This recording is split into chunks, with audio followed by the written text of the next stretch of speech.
All right, well, good to be back. Just as before I forget, we just won't have Bible study next Sunday because, like I said, I just think it would be stupid to try to compete with the Super Bowl. So there we go. What time is that even? This shows how little I follow. 5:30. The game should be over by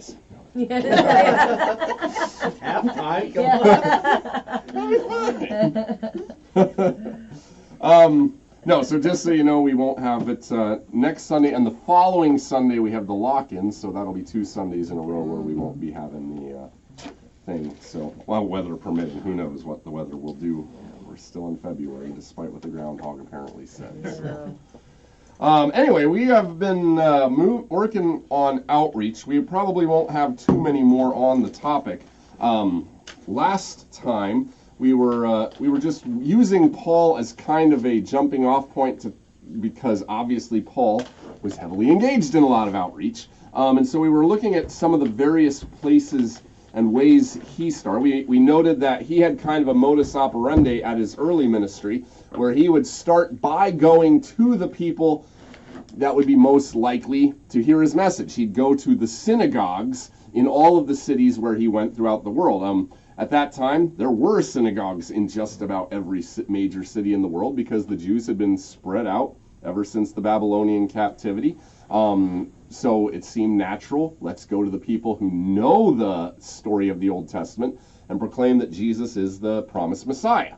And as we saw, that kind of led to some enthusiasm among the Jews, but mostly it was the Gentiles who really took the ball and ran with it. And he had great success with the Gentiles, and we talked about how the Jews became jealous, kind of as a jumping off point to talk about how, lots of various things. One of the things, just to summarize, was, first of all, it makes sense to try to start by, if you're thinking of doing outreach, going to people who are probably going to understand the message with a fairly low attempt at giving them background information.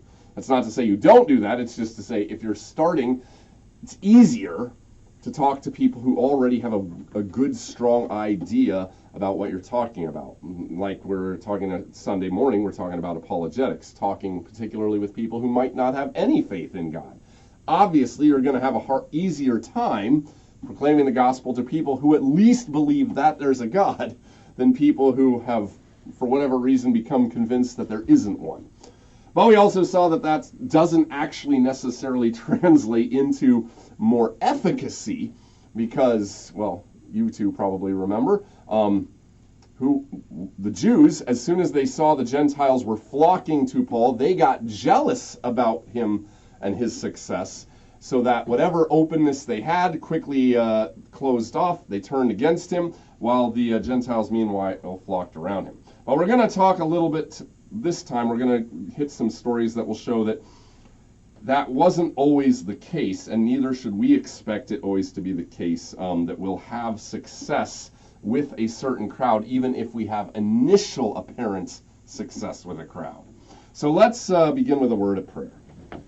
Gracious Lord, Heavenly Father, as you have sent your church into the world to be an outpost of your mission, so let us, as congregations and as individuals, constantly seek to be a light to the world, that by proclaiming your Son in our lives and in our words and in all that we think and feel, others would come to hear your truth and be redeemed. In your name we pray. Amen. Amen. All right, so I think we'll start, first of all, since we left off the last time, with Paul having a lot of success, like we said, with the Gentiles, so that crowds of Gentiles were very glad to hear that God had wanted to make himself known even to them, and followed Paul along on a much later trip when he gets into the heart of Greece in Athens, chapter 17 of Acts, verse 16.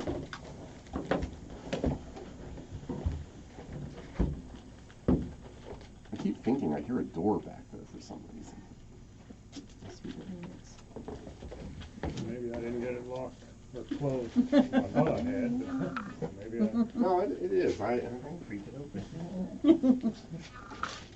outreach, open the door. That's our problem. Meeting in a basement with a closed door. What chapter did you say? Chapter 17 of Acts, verse 16. Acts 17:16. If somebody has that, you want to read 16 through 21. Now while Paul was waiting for them at Athens, his spirit was provoked within him as he saw that the city was full of idols. So he reasoned in the synagogue and with the Jews and the devout persons, and in the marketplace every day with those who happened to be there. Some of the Epicurean and Stoic philosophers also conversed with him. And some said, "What does this babbler wish to say?" Others said, "He seems to be a preacher of foreign divinities, because he was preaching Jesus and the resurrection."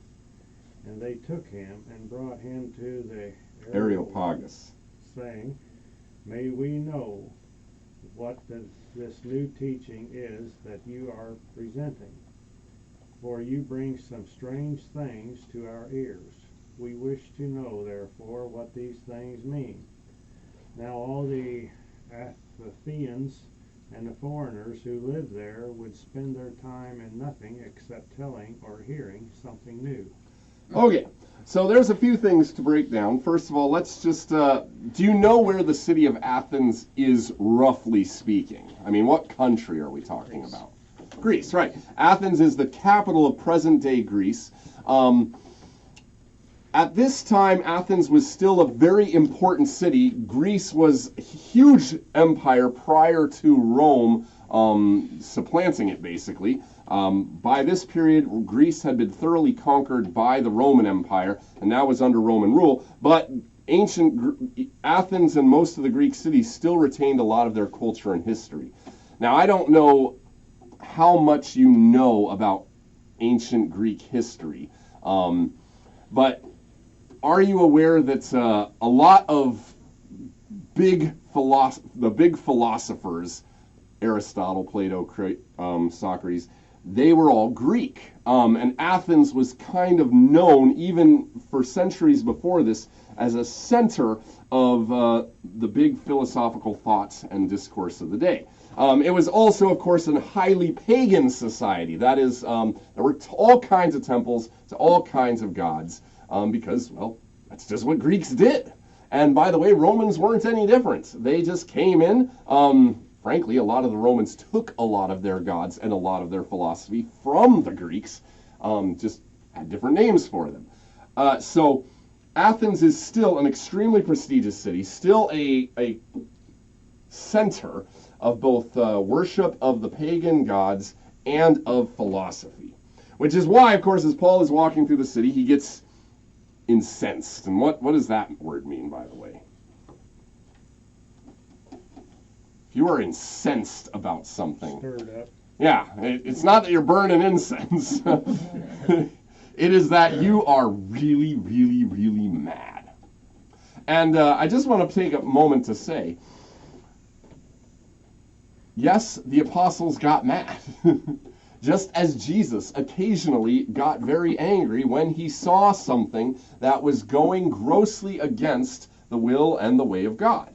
I know we all get an idea into our head that Christians should, by rights, never, ever, ever get annoyed with anything that goes on around them, that we should always be serene and just take everything on the chin with a gentle smile, and especially if we are engaged in mission work, that we should always present ourselves as cool-headed, level-headed, and just, approachable. Now, I'm not saying, trying to keep your cool is a bad thing, but if we were saying that that is what you need to do to be an effective outreach person, what would we have to assert about Paul? He was not very good at his job. I don't think we want to get into the position of saying that Paul didn't know what his business was about. Now, granted, Paul was a sinner, just like everybody else, and so sometimes, yes, Paul also sinned just as he himself freely admitted. And it could be said that maybe this was just Paul's sinful nature getting the better of him, and it was compromising his ability to be an effective witness to Christ. But I'll just leave that there and tell me what you think about that. Would you say that when we are dealing with trying to help people see the light of Christ, that by all means we should always, always, always not get angry, and if we do get angry, restrain that anger and never let it show? Or should we say, no, Paul is on the right track here. There are sometimes some things maybe it's okay to be a little annoyed about, and even to let that anger motivate us and seep through. I think there's a time and place for both. Well, okay, what would be a time or a place for, say, getting incensed? Well, I think if you're even on a mission trip or whatever the case may be, I mean, you don't necessarily want to judge people and make them feel bad or whatever, but at the same time, if it is in your face and you either agree / go along with it, or you stand up and say, no, that's not right, I can't be a part of that, I think that's acceptable. Right. And you make a good distinction here when you say, it's not like we want to go out there and just judge people. Probably, I'm taking what you mean there in the sense of, let's start saying, you stupid idiots. What is wrong with your heads? I am here to set you freaking straight one way or another. Primarily because, on the one hand, we don't want to actually approach the people around us as though the people themselves are an enemy and they are the thing we want to be rid of. What is Paul angry about? Is he angry? I suppose one way of putting it is, does he hate the Athenians? Let's just say he's incensed because he's filled with hatred. Let's put it that way just for the sake of the argument. What does he hate here? Does he hate the Athenians? No, he hates the idolatry. He hates the evil thing that is gripping these people, and that's why he gets angry, because he sees how destructive and evil it is. I cannot even imagine what it would be like, I don't know, to, say, walk into a situation where there were a lot of people, let's go completely crazy here and say, I'm sure I'll never encounter this, but let's just say, we walk into an area where people are thinking this is okay. Let's sacrifice these babies to God, to our God. This almost certainly will never happen. Would it be appropriate to say, now, my friends, I'm filled with the love of Christ for everything in this room, and I just want to show you a better way. Not that I'm calling you into question. I think that would be appropriate to say. You would be angry, and you would be right to be angry, because what they are doing is such an affront to everything that is good, right, beautiful, true, and godly, that you want to put an end to it. God gets angry at sin precisely because sin and idolatry tears people away from God. And the whole point of mission work is to bring people out of that. Now, of course, that doesn't mean we go around, being angry all the time. It's just to say we should actually be able to make peace with being angry at the right things in the right times for the right reasons. Because to not be so, frankly, is kind of a pathetic witness. To actually give the impression that, no, what you're doing is okay, I just have a slightly better option for you. No, this is awful. And we need to help them see that. So obviously he sees that the city is full of idols. There are temples all over the place. There are little statues and false gods people are worshiping and building and selling and all kinds of things. And notice how Paul immediately proceeds when he gets provoked and incensed and angry. What does he decide to start doing? First of all, does he decide, let's burn down the temples, let's take a sledgehammer to the idols and we'll set this straight? Well, obviously not. What does he do first in 17? Start preaching. He starts preaching. And first of all, let's notice the order of operations. Where does he go first? Synagogue. Synagogue. He hasn't actually changed his usual mode. He goes to the synagogue first, where first of all he's going to know he's going to get the Jews and he's going to get the Gentiles who have already been more or less, or at least highly interested in Judaism, to start there. Same kind of program. He never changes because he's convinced that his mission is first to the Jews, then to the Gentiles. But is that where he stays? Does he only stick with the synagogue where the Jews and the, notice, devout persons are? In other words, the people I can expect will be on my side about these things. Where else does he go? The marketplace. The marketplace. How often does he do this? Every day. And who is he speaking to in the marketplace, according to this? Whoever's there. Whoever happens to be there. Now, just to get in your picture, in your head, well, how many of you have ever been to, I guess the nearest reasonable facsimile would be like a farmer's market, something around here. It's not exactly the same thing, because farmer markets, on the one hand, they're seasonal, they're fairly small scale. The marketplace is basically, they didn't have Walmart back then. They had people who would set up in these squares and in very specific places where people would sell all their goods, their clothes, their food, whatever else, and people from all over the city would have to go through there because that's just how they did their business. So it would be like an always going, always busy farmer's market. And Paul goes into this location where, first of all, are people there because they want to listen to these kinds of things?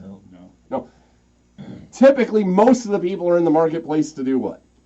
Get the best deals. Well, they're there to shop, right? Shop till they drop. Does the fact that they are not necessarily looking for a spiritual, religious conversation stop Paul from instigating these things? No. Now, it doesn't tell us how Paul does this. I have no idea how Paul probably went about this. My guess is because this actually was common, and it's important to say there is one key difference between, at least one, key difference between farmers markets today and marketplaces back then, is it wasn't just the marketplace of good, it was also the marketplace of ideas. People actually did come there for the purpose of spreading the news. It was like the old town square. It's where you would go to get the latest news, spread the latest news, where you would go to just talk. I guess it would be kind of like Casey's coffee hour with everybody there, where they go to pay attention to what's going on. And of course, there was also, being Athens, a very, very long tradition of people coming there to discuss and to argue their various philosophies and to try to win converts. So actually, it would be misleading to say nobody was there in order to hear spiritual things, because there were actually quite a few people there who came expressly for the purpose of seeing what kind of new ideas were coming down or to argue for their own ideas. But on the one hand, whether they were there for shopping or for the more social aspects, Paul is, you have to give it to him, this is clearly a guy who is not gripped by a lot of social anxiety. He goes, he finds a place, probably like everybody else would do, finds a corner and starts just trying to get people's attention and engage with them wherever he can. And one of the reasons I point this out is because of how different that would be from what he does going to the synagogue, where that would be, like I said last time, kind of like having a guest preacher come to the church, where you know you're going to have a crowd who's going to listen to what you say. Maybe they won't love everything, but at least they're not going to be default hostile to you. How many of you would feel even remotely comfortable going to, I don't know, one of the fairs in the area, setting up a booth and just, not just, here's some tracts, hopefully people will come by, but actively everybody you can see coming by, going out and, trying deliberately to engage them? I suspect most of us would think, gosh, that would terrify me, because I don't know these people. I wouldn't know what to say. How would I ever even think to approach them and get a conversation going? And B, this would almost certainly never work. Because, well, why do we think that that would never work? That it's a bad idea to do, I suppose, street evangelism. Fear of the unknown. Whether somebody's gonna, cuss you out or whatever, be belligerent towards you if they don't want to hear what you're saying. Sure. There's definitely, I'm sure, a lot of that where it's fear about how you'll come off and how people might react negatively. That's just a fact of whenever you're dealing with anyone about stuff you don't know or with people you don't know, even if you're there for the very purpose of doing things, and it's in a, well, I mean, take a substitute teacher who actually goes into the room for the purpose of doing this, still probably feeling those kinds of similar things. How much more when you're going into a place you don't know anyone for a purpose you know they aren't expecting you to do. So there's that. What else might? Well, to focus the question, I suspect a lot of us also don't do it, like I said, because we think it's actually going to be ineffective, that it's just not actually going to bear any fruit. Well, I think when you look at a street corner evangelist guy, I mean, when I see one of those, I walk to the other side of the road. Right. And there are almost as certainly, anybody else in the city trying to sell me something, and you walk by and don't pay attention to them. and there's almost certainly a huge number of people who do that, right? Yep. And there's almost certainly a huge number of people who did that with Paul. So why do they do it still these days?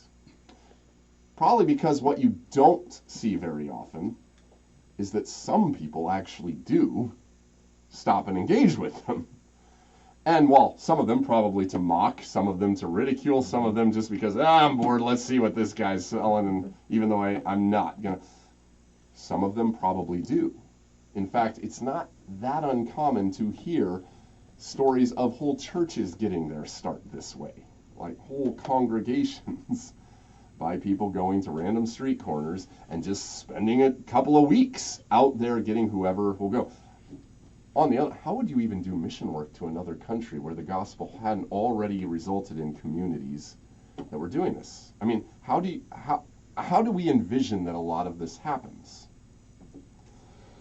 I can promise you that while, of course, there's a lot of aid evangelism where we go in, we're passing out gifts, and while we're making that, trying to have a conversation on the side, the bulk of classic mission work was exactly this, that got the foothold into these nations, that now we have the infrastructure in most of these countries where we work through the church and don't do the street preaching anymore, because it turns out it actually proved effective. Now, by the way, I'm not saying this as a way of saying this is what we should be doing in Lincoln. That's not what I'm saying. I hope what you will be getting through these from last time and as we go through this time is just to say that we often have a very narrow conception of what evangelism should look like. In the book of Acts, it's a very wide-ranging approach to evangelism.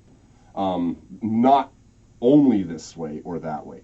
Yes, there's let's go to people who are like us and believe something similar to us and then start conversations within their context already, which is usually how a lot of us think about doing it. Yes, there is even, we're going to go and do some helpful things, for these people and help make space, you might say, to have conversations as we develop bonds with them. That's another very common way of doing it. But there's also all of the ways that we usually look at and think, those are crazy people, and anybody who does that was going to look at like crazy people. There's talk of going from house to house. There's talk of the street corner preaching. There's talk of just going out wherever you hear somebody's gathering. Lydia, we may or may not get to, where he just goes to the river where he heard some people go to pray and talk, and going there. Basically, all kinds of forms to help get the word out are done in the book of Acts. Not a one style for effect. And all of them prove effective in certain ways and create problems in other ways. And not because of the way it's done, but just because no matter how it's done, and this is the key point to get from everything we said before and everything we're going to say, it is ultimately the Word of God that does the work. And the Word of God almost always will result in one of three different responses by people. Either it will harden hearts, so expect a lot of people, no matter how you approach it, no matter how many years you spend up building a good relationship, basically saying, Yeah, let's just keep that crazy part of you out of our friendship, please. Thank you very much. Or, boy, you're that crazy street preacher. You just stay over there. I'll mind my own business. Same response, no matter, even though it was a different approach.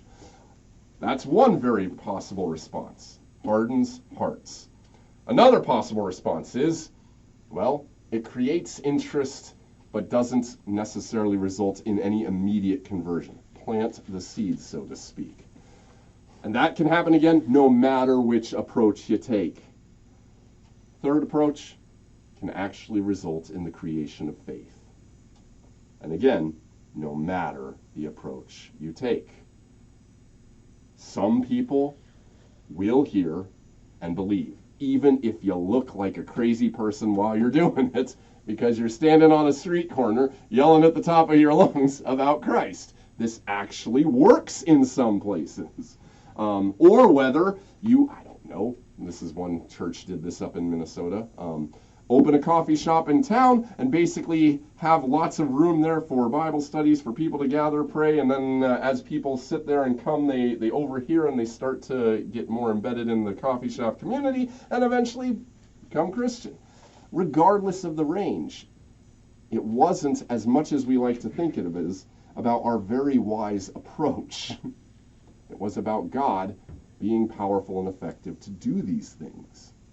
Now, I will say, in a town like Lincoln, street corner preaching strikes me personally as not probably the best approach, because on the one hand, everybody knows everybody, and there's going to be plenty of opportunities to engage pretty much everybody who lives in town by other means. In certain areas, that's not true. Most cities, probably not true.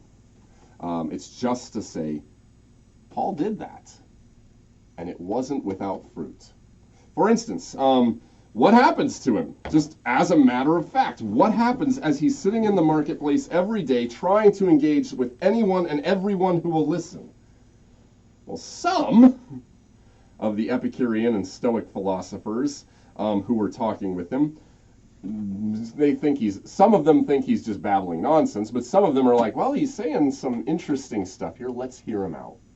By the way, I'll just point out, Epicureans and Stoics. Have you ever heard either of those words before? I don't expect you to, but just curious. Those were two very big schools of philosophical thought that kind of were representative of the two major paths that most Greek non-dedicated religious people would take. These were people who were not almost certainly worshiping at the temples, because neither Epicureans nor Stoics believed that what you did mattered to the gods. It's not that they didn't believe in the gods. Their basic idea was the gods, who knows what they're thinking? Who knows what? You can't make them care about you one way or another, so you may as well live as though they don't exist. And they just had two very different styles of approach to how you should live. And I only brought this out to bring some parallels to our own day. The Epicureans were very much, their basic philosophy could be boiled down to this. Pleasure is good, pain is bad. Live to maximize pleasure and minimize pain. Some of them meant in the very near term, do whatever feels good, and hey, who cares what the gods think? Because the gods don't even know what they think half the time. And some of them, of course, the more rational among them would say, this also entails long-term, more abstract pleasures. Like, it would be better not to eat this amazing food until I'm sick, because I want to grow into the kind of person with enough self-restraint to be able to, I don't know, have the pleasure of serving well in the government later down the road. So they could have a very careful, vested self-interest. But the core philosophy boiled down to pleasure good, pain bad. The Stoics, on the other hand, took a radically different approach. They said, life is going to be pain. You cannot control anything outside you. The only thing you can control is what goes on inside you. So master yourself and get through the world without letting anything affect your serenity. And that means a hard life of self-discipline and ethical seriousness, so that no matter what goes on outside, you will be okay inside. Very different approaches to life.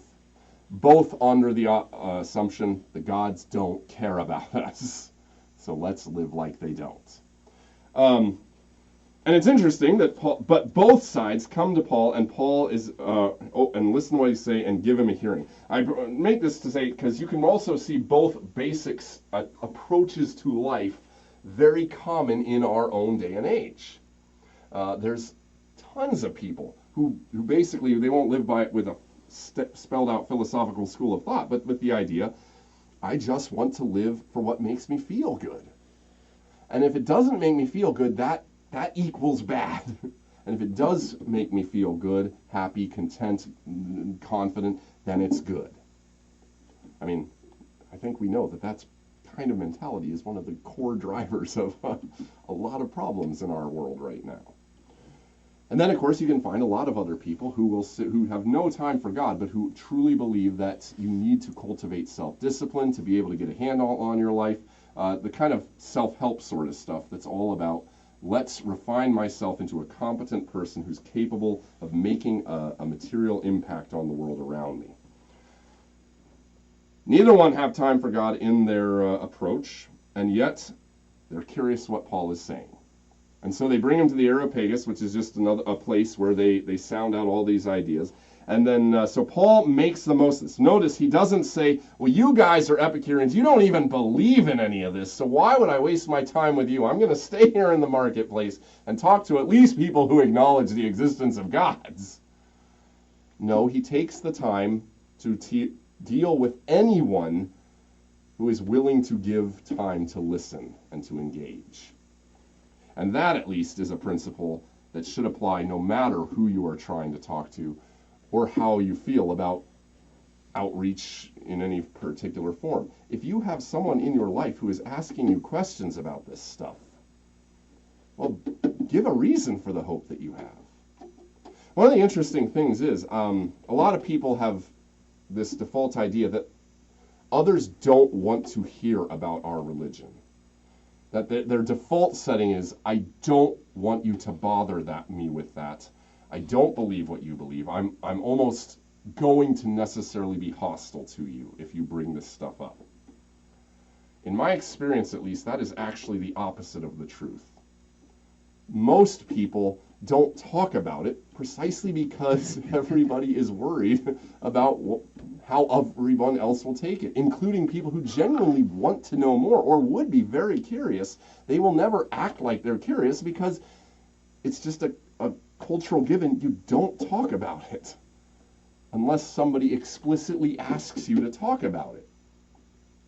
I will promise you, most of the people in your life, they might not want you necessarily to go into a big long discourse about Jesus is the Son of God and you're a sinner who needs to repent and so on and so forth, but I would bet that they actually would enjoy a conversation about, so what do you think happens after you die? Or what do you think the whole purpose of all of this life is? Just asking those questions about the deeper meaning of what's going on. Almost everybody is wrestling with those things. We can't help it almost.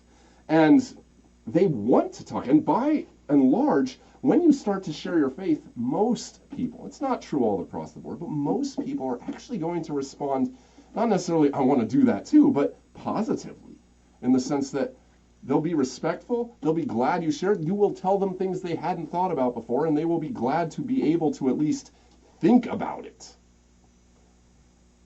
The problem is we just need to get over this assumption that nobody wants to hear it and that they're going to be annoyed if we try. But anyway, Paul doesn't take that approach. He is very happy to talk to anyone, and so we get to him in the Areopagus. Somebody want to read verses 22? It's a longer one, but why not just go up to 31? So Paul, standing in the midst of the Areopagus, yes. It's a weird said, word. Men of Athens, I perceive that in every way you are very religious. For as I passed along and observed the objects of your worship, I found also an altar with the inscription, To the unknown God. What therefore you worship as unknown, this I proclaim to you. The God who made the world and everything in it, being Lord of heaven and earth, does not live in a temple made by man, nor is he served by human hands, as though he needed anything, since he himself gives to all mankind life and breath and everything. And he made from one man every nation of mankind to live on all the face of the earth, having determined allotted periods and the boundaries of their dwelling place, that they should seek God and perhaps feel their way toward him and find him. Yet he actually not far from each one of us, for in him we live and move and have our being, as even some of your own poets have said. For we are indeed his offspring. Being then God's offspring, we ought not to think that the divine being is like gold or silver or stone, an image formed by the art and image of man. All right, so a couple of things to break down here. Just finished those two verses. The times of ignorance God overlooked, but now he commands all people everywhere to repent, because he has fixed a day on which he will judge the world in righteousness by a man whom he has appointed. And of this he has given assurance to all by raising him from the dead. All right, so there's a lot of interesting things that we could hit on here. First of all, do you notice how Paul decides to kick off his opportunity to address them? Despite being incensed, how does he begin? He tries to relate with them and say that I see you're religious. Right. Now you could see Paul getting set up there and decide and having a choice here. How do I want to take the Old Testament Jeremiah approach of cursed are you who make idols who cannot answer, only the true God is God. There's one possible way of approaching. Certainly, we're not going to fault the prophets in the Old Testament for taking that approach, since God directly told them, take that approach. But he doesn't go that way. He goes a different way. Like you said, he chooses to, first of all, stick out on something that they can at least relate to. He doesn't say, you are godless heathens. He says, I note that you are very religious. After all, you have gods everywhere. And then he decides to hone in on something within their own understanding that could help them bridge to what he's about to tell them. Again, this is very different than he has to do in the synagogues, because the synagogues, they all know the Old Testament stories. These guys most certainly have very little knowledge of it. So he says, there's this altar that we pass to an unknown God. Now, why would they have, by the way, an altar to an unknown God? Doesn't that sound weird to just set up, let's just set up an altar to somebody? Well, again, it goes to the idea of how the pagans, the more pious, so to speak, pagans thought about these things. They knew that there were all kinds of, or they believed, I should say, that there were all kinds of gods over all kinds of things, and you made your way through the world by trying not to tick off the wrong ones at any given time, and trying to appease the right ones at any given time.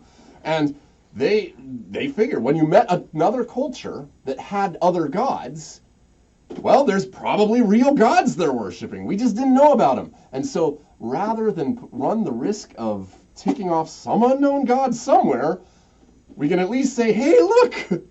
There he is. We didn't know you. Don't get mad at us. We're still trying our best here. So it makes sense in their thought world to have a random altar to they don't know what. But Paul sees that, and rather than saying, again, like he could, you people are building altars to you don't even know what? How stupid are you? Which, again, would have been a fair point. Instead, he goes, well, what you don't know, that altar to this unknown God you have, I'm going to reveal to you who this God you built it for is. Which, by the way, also gets to a very an interesting way Paul decides to approach this. There's, I guess one question I have, is Paul merely trying to find any kind of common ground he can go to approach that, even if he knows it's not accurate? So Or is this expressive of something that Paul actually believes to be the case? What I mean here is, does Paul think that these Greeks could in principle have no idea about God and are just completely and utterly cut off from him to an absolute degree? Or does he believe that in some sense God has made himself known to them, and though they are way off the mark, and though they are very faulty in their apprehension of what God has made known to them, it has stuck enough to lead them to erect an altar, inadvertently even, to him? More simply, there's a big stream of Christian tradition going all the way back to the early church that in principle, God, you cannot be 100% ignorant of the existence of God. Going back kind of to the same argument Paul makes in Romans 1, the earth declares the glory of God.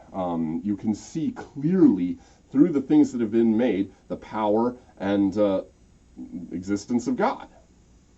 So in a certain sense, all of these false gods really are ways of pointing to the true God, but where they ended all completely the wrong note. They took a created force, we'll say, something like love, something like power, something like strength, like wisdom, and instead of seeing these as indicators to point them to God, though they are gifts from God that are meant to help us better appreciate God, they stopped at that creature because they thought it was such an amazing creature and assumed it was a god.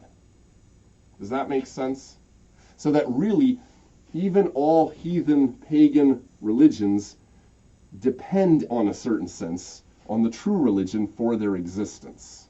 The whole reason every culture throughout history has had a religious sensibility and made gods to worship is precisely because they have a deficient memory of and a deficient but real apprehension of the one true God who makes himself manifest in the world.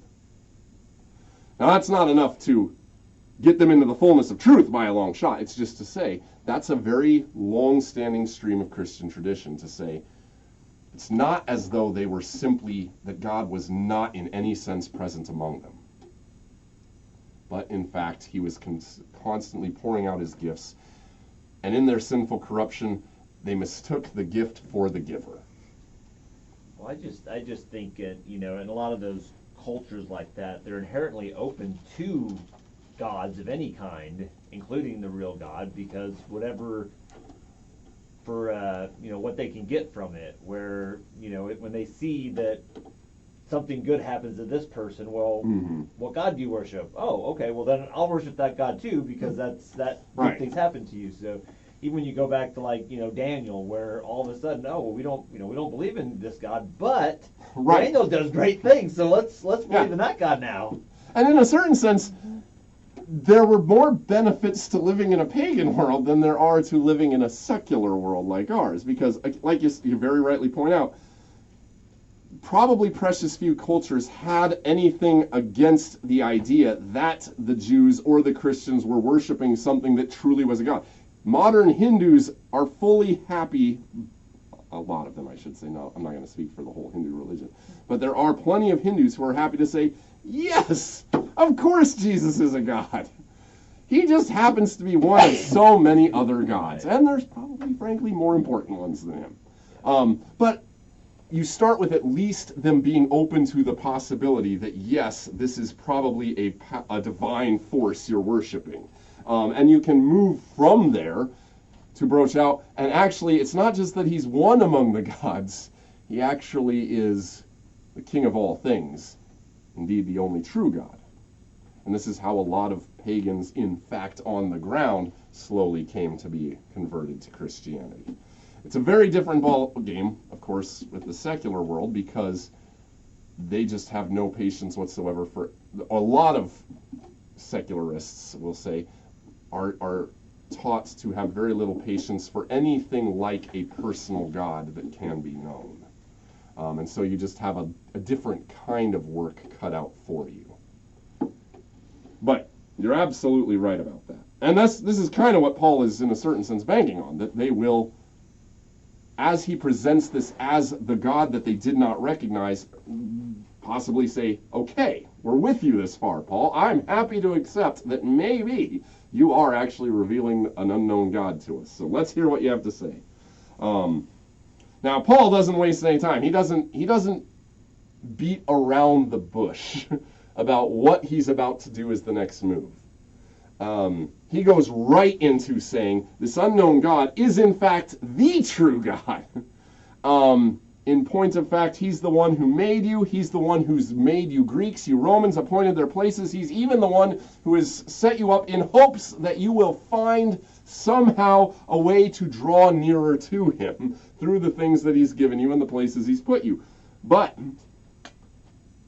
he is not like your idols that you have. And here he does directly assert that what you have, all these other gods you have, are in fact not really gods compared to this one true God, who, by the way, doesn't just have power over this or that sphere. He's the one who makes heaven and earth, and he's manifest himself in the person of Jesus, who he raised from the dead. And the time for being able to get away with, so to speak, worshiping all these idols out of ignorance is coming to an end, because God is making himself known to you. So repent and believe the good news. Which, on the one hand, I want to point out something else here about the way that Paul does his outreach. Have you ever met Christians, and I think we're all guilty of this, at least I certainly am guilty of it sometimes. We briefly touched on this last time we got together, who will give you the most palatable parts of their faith, and then just glide past the more difficult, meaty parts, and maybe defer those for a very, very, very, very, very long time. Why do we do that? Well, one obvious reason is we don't want to turn off somebody who's just starting to get a handle on it. And like we talked about last time, there's a certain wisdom to that. I mean, it's not as though Paul brings out the whole banana here either. He doesn't talk about the Trinity on the one hand. He doesn't talk about explicitly atonement for sin. He doesn't talk about hell. He doesn't talk about a whole lot of things that you can talk about with Christian faith, partly because you only have time for so much, and you can't give the whole thing. But partly because there are things which are more central to the initial message than other things. But again, you can certainly get the sense here that Paul is not trying to pull punches and withhold information that he might think would be difficult for the people to process. He gives it in as simple and straightforward as a way he can do, but he gives them the essence of what he really wants to get across as of fundamental importance right away. There is a true God. He wants you to turn to him now, and he has testified to this and invited you to do so through Jesus Christ, who he has raised from the dead. I think, now I'm not saying we need to word for word follow Paul whenever we're talking, but I think there's a lot of reasons to think that Paul is onto something with the idea of being straightforward, being honest, not necessarily throwing as much on them as you possibly can, but at least getting the essentials across so that there is no confusion in their minds about what exactly you are trying to convey to them and asking them to swallow. On the one hand, you don't want to come off like a used car salesman, which I think a lot of Christians actually do when they're outreaching, under the impression that what they're going to come across is more loving and more gentle and, well, basically bringing them in with the easy, the pleasant, the stuff that they probably can already agree with without being challenged too heavily by the stuff that they might have a harder time. But who does that is used car salesmen, because they want to make the sale. And so they will downplay or just never even mention things that they know are there, that are going to present a very quick problem to the person who buys in. And they deliberately hide it because they know it's going to cause a problem. Paul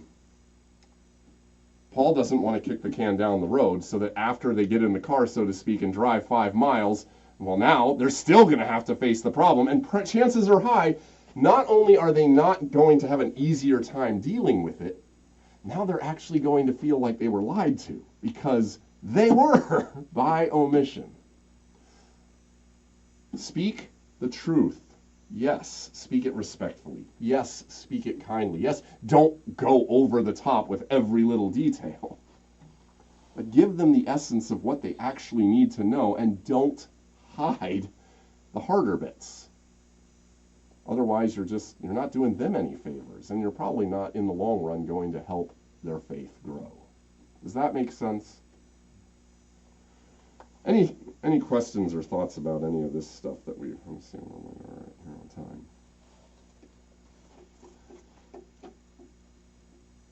Now we'll just finish up. We've got 10 minutes with this last verse. We'll just emphasize. Now when they heard the resurrection of the dead, some mocked, but others said, "We will hear you again about this." So Paul went out from their midst. But some men joined him and believed, among whom also were Dionysius the Areopagite, and a woman named Damaris, and others with them. So this is kind of the denouement, the summary of what actually happened after Paul finishes his spiel. And as far as we know, Paul doesn't stay in Athens to hang around to let them hear more, because he's still on, he's got a mission he's on. And so he heads fairly quickly to Corinth after the fact. But first of all, notice there's a whole bunch of range of opinions in the crowd. Very similar to the 3 things we talked about before. Some mock. Now, specifically, you could talk about why the Greeks mocked about the resurrection. We won't get into Greek philosophy too much, but the idea was you are primarily a soul. The body, the physical world is actually the problem. We want to get out of the spiritual world and live in our bodiless spiritual forms forever. And so when you talk about resurrection as though the whole point is to live in a body, that sounds crazy to them. But regardless of the philosophical niceties then, a big crew has their hearts hardened. They mock, they deride, they ignore, they don't want anything to do with this now that they understand it. Would that have changed if Paul would have changed his approach, do you think? If he would have just presented it a little more clearly, a little more kindly, given a little more time, do you think then, if Paul would have done a better job, more would have stopped mocking and believed? Well, I guess it depends on whether you believe that conversion and faith is your work of presenting yourself sufficiently well to the other party, or whether you believe that God is primarily the author of faith through the Word. Second, some of them, again, like we said, open to the idea, but certainly not, who knows whether they would ultimately come around or not. Time would have to tell. The seeds, you might say, are planted. And then a third group, after all this shouting in the marketplace and now just going up and giving a speech in public, some believe. Right then and there. And they follow Paul. And a church starts in Athens. I'll just leave that there, and I'll open it up for you guys to talk about whatever you guys want to talk about for the last several minutes we have here. Well, I think it's significant when they said, "We want to hear you again on this subject." You know, they were at least tuned in, and they were, you know, they heard some of it, and it was like, oh, maybe he means something here.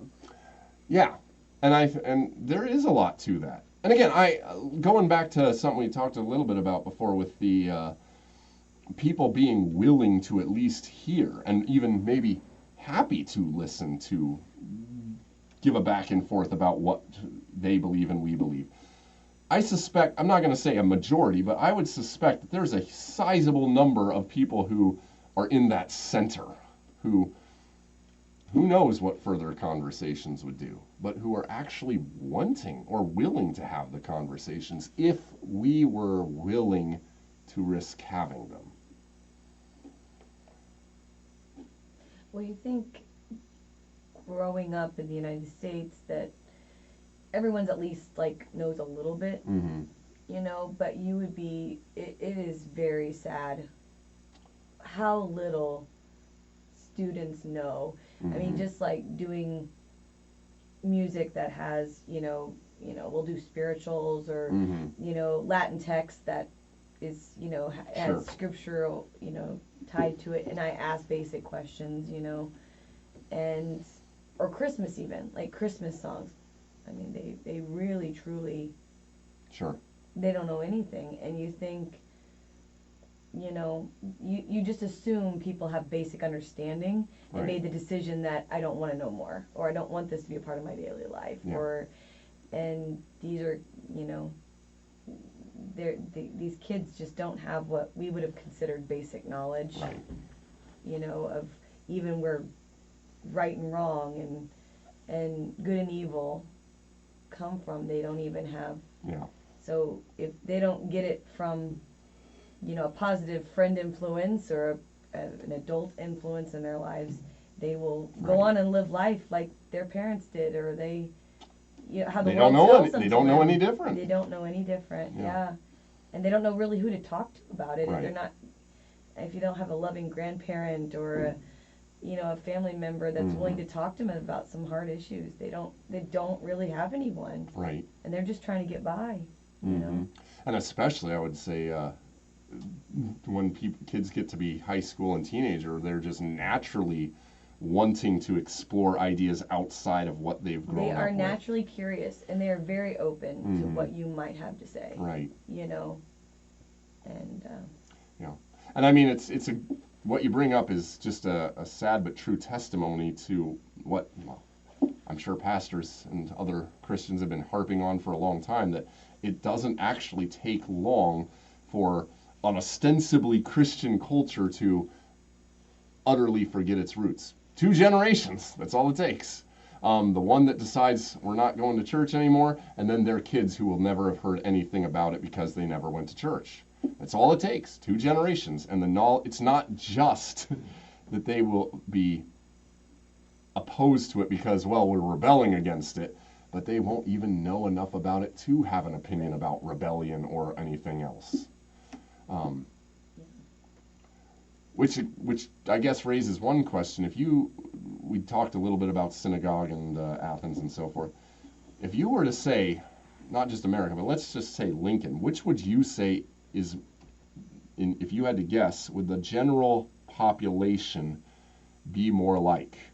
Jerusalem or Athens? Jerusalem, where you can pretty well assume that almost everyone at least knows what we're talking about. And if they choose not to be on board, it's because they're making an informed decision that we don't want to be on board. Or is it like Athens, where, what's this guy Pat talking about?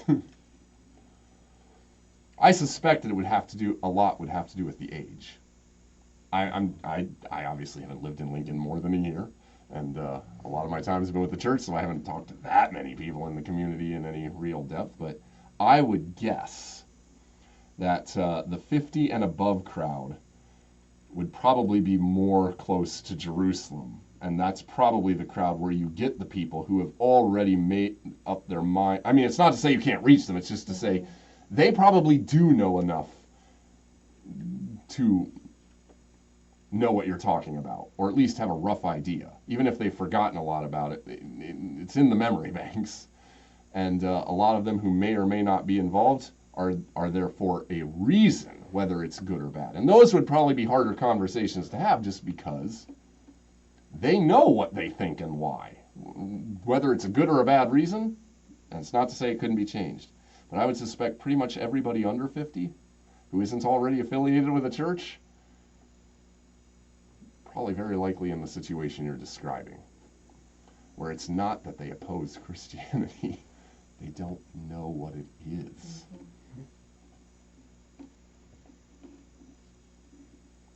Anything else?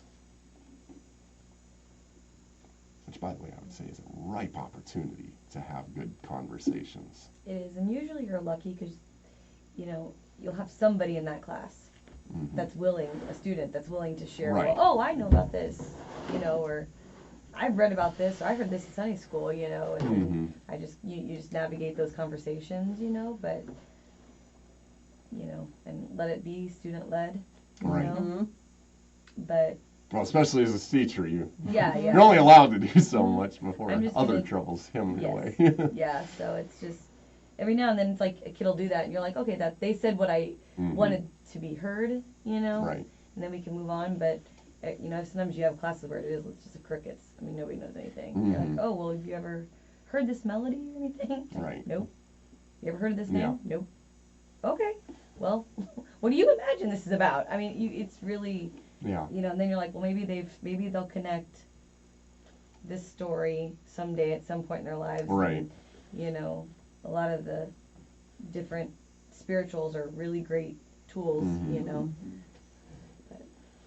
Yeah.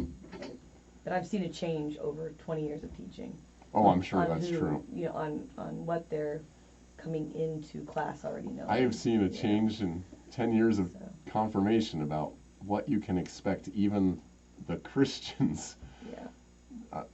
It's I a sad believe truth that, yeah. that the 7th graders this day come in knowing a whole lot less than the 7th graders in my own confirmation class, and less than the 7th graders when I first started. And that's just a fact. I mean, you have to spend a lot of time talking even the basic Bible stories. But if that's what it's like in the church, imagine what it's like outside of the church, which is to say, don't assume that people don't want to hear it. Assume that they have no idea and it doesn't even cross their mind. And they probably would be genuinely curious. Anything else? Well, even like Sunday school seems to be for some people so much more optional. Mm-hmm. You know, for us, it wasn't an option. But, you know, and I'm glad here that you're in weekday school, that there's a little more exposure, and, you know, some of them are going to hear a little bit there which maybe they hadn't heard before. Mm-hmm. And it's, Yeah. hopefully it will build and build. Time will tell. Time will tell. Well, shall we commend ourselves to God with the Lord's Prayer? Our Father, who art in heaven, hallowed be thy name. Thy kingdom come, thy will be done on earth as it is in heaven. Give us this day our daily bread, and forgive us our trespasses, as we forgive those who trespass against us. And lead us not into temptation, but deliver us from evil. For thine is the kingdom, and the power, and the glory, forever and ever. Amen. On that score, if you want to have your encourage your kids to invite any of their friends to the lock-in, I have a feeling we'll have room. So